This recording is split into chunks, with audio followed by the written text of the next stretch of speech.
हाँ बेटा, कितनी होगी बुक? बाबा जी बस थोड़ी सी आती है बुक। अभी तक इसमें से क्या सबक निकाला है? बाबा जी बुक का तो मेन पॉइंट यही है कि जब आप 18 साल के हो जाते हैं तो आप इंडिपेंडेंट हो जाते हैं और अपनी मर्जी के मालिक होते हैं। तो क्या बाबा जी ये ऐसा ही है और आपने भी ऐसा किया था? नहीं बेटा, मेरा ख्याल है मुझे 18 साल को हुए भी 18 साल से ज़्यादा हो चुके हैं और हमने तो कभी ऐसा नहीं सोचा। और ये बुक किसी मगरबी मुसन्निफ की है। जी बाबा जी।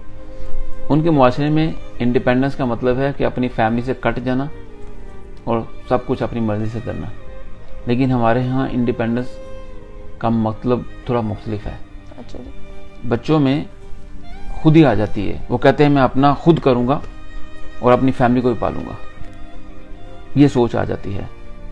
और मैं आपको एक मिसाल दे के बताने की कोशिश करता हूँ।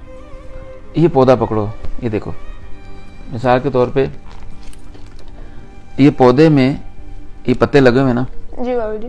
पत्तों की ताकत और खूबसूरती जड़ों के साथ जुड़ गई है।